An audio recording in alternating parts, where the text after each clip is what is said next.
and I had blood just pouring out of my face, and I didn't have a costume that day.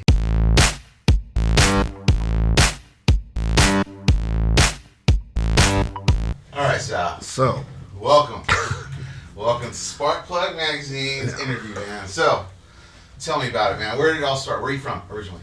I was born in Kansas City, Missouri. Oh, no way. Cool. Yeah. My mother kept going back and forth between Kansas City and California, Gotcha. based on her pregnancies and divorces. Gotcha. She remarried the same man 3 times. The same guy? Same guy 3 times. Wait a second. What? She married my father, and she moved from. My father said, "Let's go to California." So they went to California. They had my older brother, and then they got a divorce, and then he split and went back to Missouri. Oh, man. And then eventually she followed, and they hooked back up a couple years later, remarried, had me in Kansas City. What? And then he said, "Let's go back to California." So they go back to California. No. My mother gets pregnant with my younger brother. Wow. And he takes off and goes back to Missouri, and my mother got stuck out in California. So I was raised in California, but I was born in Kansas City. No way. My dad's from Raytown, Missouri. which is Raytown, right cool. there. Right. My first girlfriend, when I moved out to Missouri for 3 years, I was in Raytown. Oh, get out of Yeah, here. yeah, No way. yeah. Misery is what it was. Well, because my mother got to California, she got kind of stuck out here. But when I graduated from high school is when I was 17, and she decided to move back to Missouri. Gotcha. Yeah, So you were going to high school out here in Yeah, I went to all the schools and stuff here.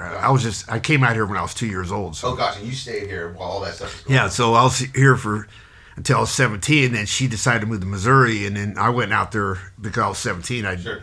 And I stayed here 3 years. The day I got there, I was ready to leave. It was 100 degrees. I'm standing on the porch. I just got out of the shower, And you were sweating. and I stepped outside, and I was dripping more than the rain that was outside. It was raining. It was 100 degrees, and I'm wet on the porch, and I haven't even stepped out in the rain yet. The music started when I was young. I mean, around 12 or 11 or 12. Jimi Hendrix was my favorite.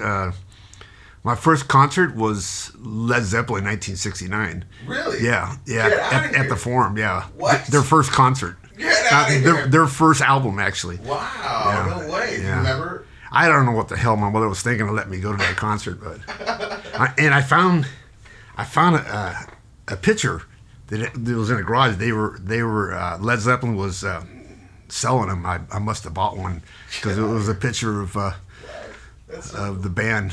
Wow, no way. I found it in my garage when I was moving. When I left, I was married. I married some girl while I was out there. Oh, gosh. I was married at 18 years old. Oh, wow. Yeah. Right after I shook her hand, asked her what her name was, Yeah. and she said her name was Kathy. I said, "I'm going to marry you," and I married her 6 weeks later. That's awesome. They had 2 boys, yeah. 2 boys. Yeah, Wow. 2 punk rockers. 2 punk rockers. Yeah. And is that the one that's in the band? They're both in. I mean, they both were in the band Driven Out. Yeah. Joe recently, just a year ago, he moved to New York. Oh, he did? Yeah, he moved to Manhattan. Oh, how's he liking it? He loves the hell out of it. He likes the East Coast. Yeah. Likes that vibe. That's Yeah. a lot different. And is your other son still here? Yeah, Kevin's still here, and they got another band. Kevin got another band now called Gorilla Fist Fight. I got out of the whole scene because I got sober 35 years ago. Wow. And I got completely out of the scene because I couldn't go to the bars and stuff. So I kind of got out of it. What really messed my music up was when I lived in Missouri. That kind of screwed things up because all the Midwest music was like stuff like Journey and Styx, Bad Company. Right. All those bands were playing it, and the drinking age in the state of Kansas, which is right over really just driving over the bridge, was 18. So, oh, wow. So all the rockers all went to Kansas to party. Yeah. So the photos for the bands actually started because Joe and Kevin had a band in high school. No, they had a band in high school in their senior year, and I started going to their shows and shooting them, and I was shooting the bands that they were playing with, and I started learning meeting the other bands. And when my kids weren't playing, I was shooting them. So the other bands was that the Rockets.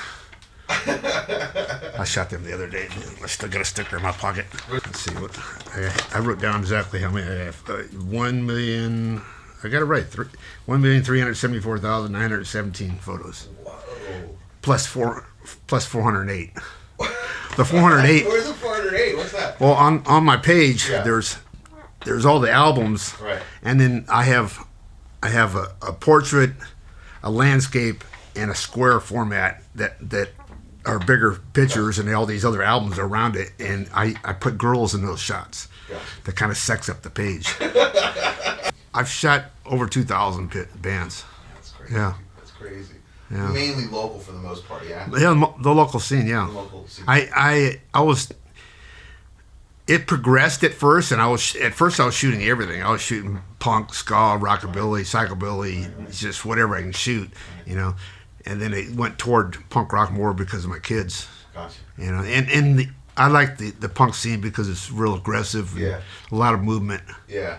Yeah. You know, it seems kind of, it's pretty cool. A lot of spilled drinks and a lot of fights and stuff like that. Yeah, you get right into it, man. Yeah, I'm right up in front. You're right up in front. So you're dealing with the pitch, I see man. pictures of me from the back of my head, and over the last 15 years, I see the bald spot growing back here. I got mine already there too. Well, this hairstyle I got. That's what comb back. This is actually. I got that going myself, man. This is actually a natural comb over, is what it is. I don't necessarily have to shoot the big bands don't need. Right. They don't need shots. Right. They don't need them. Right. You know, even if they do, they only need one picture. Right. And then there's other people shooting too, so there could be 20 other photographers, and they only need one picture, and yours might not even be the one picture, and you spend a lot of time on it, and they don't need you. It's the local scene is what needs you. Yeah. Needs the photographers. They need to get their face out there and exposure. Yeah. So I dedicate more to the local scene. I use Photoshop. I use Lightroom. I use Picasa for putting watermarks on. I used Photo Suite, and just different things to do whatever's faster to get it done faster. Because I do a high volume.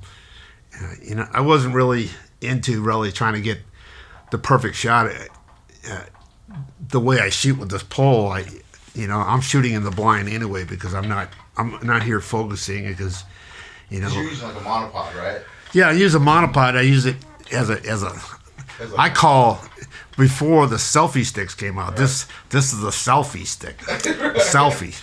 This was 15 years ago. I've been using this for 15 years, way before the selfie sticks. Yeah, right. Drummer shots. Well, because I don't have a zoom. I have a fixed lens. I have a prime lens, right. and so I can't do zooming from up here. So I have to know where I'm at. So I'm the zoom. So I have to get right up in their faces. If I want that shot, I have to get up to the camera like that. Right. Now, do you also shoot video nowadays? Yeah, too, as well? I usually try to shoot at least one or two songs of each band, but I haven't done anything with it.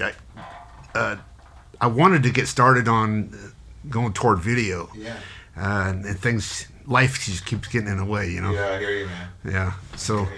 But I have a lot of footage I've been shooting for 15 years, and when I got this, I started shooting a lot of video. Yeah.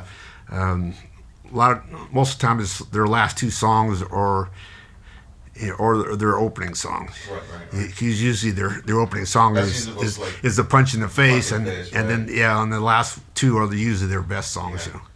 Sometimes there's bands out there that have this all the way through it. It's true, man. There's some bands out there like that. What were some of your favorite clubs that you've shot at? What were you put up on? There's a lot of clubs that've closed.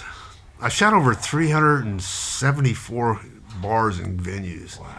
And so many of them are closed. I missed places like the Knitting Factory. Actually, I miss places like Cafe Nila. I mean, that place has only been closed a short time, and it's already affected me. Yeah, it's affected, I think, a lot of people, man. Like the scene that was a spot for a lot of bands. Well, everything has to shift, and everybody starts shifting. And sometimes it's good and sometimes it's bad. The good part is these people that play at these bars are forced to go to other bars to play. Exactly. That they get comfortable at one bar, and then they don't go anywhere else, and now they're forced to go somewhere if they want to continue. You should talk to Canon I about that. Dude. You know, I took it to that should go to a museum, I took it to a camera. I took it to a camera That's shop. amazing, dude. I took it to a camera shop. Yeah. I was going to buy. I needed to buy one of these triggers. Yeah. They were fucking $90. Right. Sorry. They asked me what I shot, and I said I shoot bands, and I said I have over 1 million pictures on my website, and he goes, "You shot 1 million pictures with that camera?" I said, "Yeah." He goes, "Let me have it, and I'll go check it." Yeah. And they printed out a printout. It was over 1 million. It was over 700% over the life expectancy of the camera. I was just going to say, like, that's impossible. Canon don't even know how long these cameras last. They immediately took that print and they sent it to Canon that day. And he told me, don't even take it to the shop to get it serviced. So just keep shooting. If it works, don't get it cleaned. Don't get no service done. If it's shooting and you have that many pictures, just keep shooting it. Yeah, that's really amazing. My last camera was the Canon 30D, and I wore that out after about 400,000 pictures, and I rebuilt it. And the gears are like, they're mesh gears and they're spring loaded. So I completely wore. Gears eventually just wore out, where it wasn't gears like this. It was more like this. It was more like this. There was nothing there for it. And eventually, eventually I turned it on. It just started spinning. Well, I don't use flash. I haven't used flash since I got that camera. Oh, you're just doing just ambient light. Yeah, so whatever I can get out of it, That's great, man. I have to just tweak the camera. What's your lens of choice? Actually, I have an 85 millimeter. I love it. 85 prime. Yeah. It's a sweet lens, and I get really good shots with it. But most of the places they shoot, I can't use it because I have to be too far back to get the shot I want. Right. You know, that's why it doesn't matter. You know, I don't have to be at a big place. I could be at a place where I'm the only audience. It doesn't matter to me. Right. Because I can get shots. Memorable, you know. It's like life when you grow up. All the things you remember, usually all the tragedies and there's all the basic stuff you don't really remember, and life just keeps going on. But so, like shows like where a GBH show I did at the Roxy, Stage Diver was on the stage left.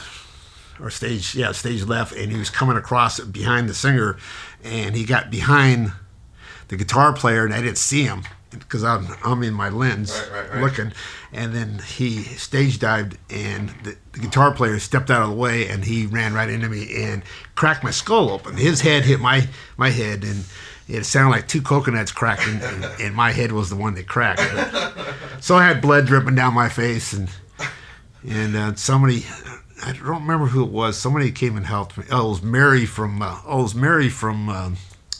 Death on the Radio. They used to sing for. Yeah. She was there at the show, and she got me an ice pack and rags, and I had an ice pack and shit on my head, and I went back, I put it on my head and went back to shooting. I was shooting. I was standing. You never quit. I didn't quit. Yeah, I didn't quit. And another show I shot at the Knitting Factory was a Halloween show. It was a Skulloween. Elvis. I used to love the Knitting Factory. That was a good venue, man. Yeah. I liked actually the medium sized room. I didn't like the big room. Yeah. I liked the walls. The walls and the color were black and white streaked, and you can when you edit, you can either turn it up brighter and see the green, or turn it down and the green will go away and turn it into black. So anyway, the Knitting Factory on a Skulloween show was an Elvis Cortez from Left Alone, does annual shows, and I was in the big room, and the monitor speakers, the speakers were hanging too low, and I cracked my head open on it. And the thing is, I didn't have a. What's with your head and get cracked Well, open? I'm 6'1", but the speakers were hanging about maybe 6'7", or not 6'7", about 5'7", right. And I was down low shooting, and I stood up, and I cracked my head open, and so I went to the bathroom, and the men's bathroom had a line. The girls' bathroom didn't, but the men's bathroom had a line. She was the other way around. So I went into the girls' bathroom to clean up, and I had blood just pouring out of my face, and I didn't have a costume that day. Everybody else is in costume, so I looked at the blood on my face and I said, that looks cool, so I left it. The bass player for the Muffs, I was shooting Kim across stage. By the way, sorry. I know Kim died just last year, and I really miss her. And I had planned to go in her one of her last shows, and I miss her music. I play it all the time in my car when I go to shows. But anyway, I was shooting Kim, and I was kind of stretched out, and the bass player got a hold of my camera, and I was shooting like this, and he got a hold of it, and he started shaking it like this. He tried to shake it out of my hand. Oh, man. And I looked up at him, and he didn't even look at me the whole show. I kept walking by him. He didn't. I don't know what that was about, but that was kind of, it was weird. I don't know if he was mad or if he was just messing with me or what. I don't know. I don't know why he would be mad. I wasn't even shooting. Maybe he was mad because I wasn't shooting a picture of him. I was shooting a picture of Kim. Right. Well, you know, for a photographer, it doesn't come down to the music; it comes down to the performance. So it isn't. Right. Well, on it that isn't. tape, what's your favorite? Like, as far as like you're entertaining and you go in there, you get some great shots every time. Every time I get Charlie Decay from Outskirts. She was my favorite back a long time ago when she got out of the scene for about 7 years. Right. And I had more pictures of her hanging up in my house. You know, and her performance is just really good. Yeah. And I missed her, and she's back in the scene again, so Awesome. That's good. Don't really have any favorites of people. I just like to shoot, you know. I just like to keep shooting and trying to get, you know, shots. And I still try. There's certain shots that I'm still trying to get that I see it in my head, but I have to visualize it from down on the floor, or I have to visualize it from up here, or not from right here. Right. Because I don't shoot right here. Exactly. I'm shooting like this. Right. You shoot. Yeah. Don't give up. It gets really hard. Yeah. And there's times that you just don't want to stop doing it because you're not getting nothing out of it. Right. You know, it doesn't feel like you're getting anything out of it because you're shooting, and you don't think you look at your shots and you don't even like your own shots, even though they're good shots. They're going to progress and get better, and you're going to take a lot of shitty shots. Yeah. You know, but you're going to eventually get the shot that you're looking for. I don't know if I ever got that shot yet.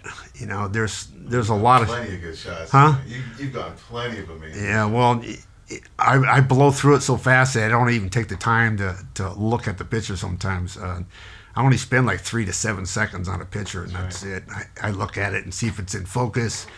You know, if it is, I have to just decide what side I want to put the watermark on it, and I put it on, and I'm on to the next picture because, you know, I shoot from 20 to 30,000 pictures a month, so I'd like to shoot every day.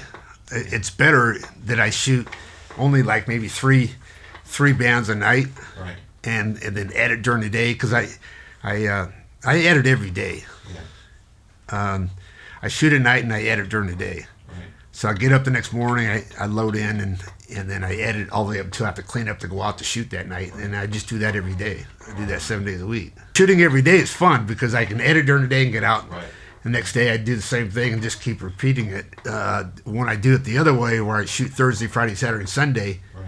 I don't start editing until Monday morning. So I edit Thursday stuff on Monday, Friday stuff on Tuesday, Right. Saturday stuff on Wednesday, and so I work 8 days a week. Yeah.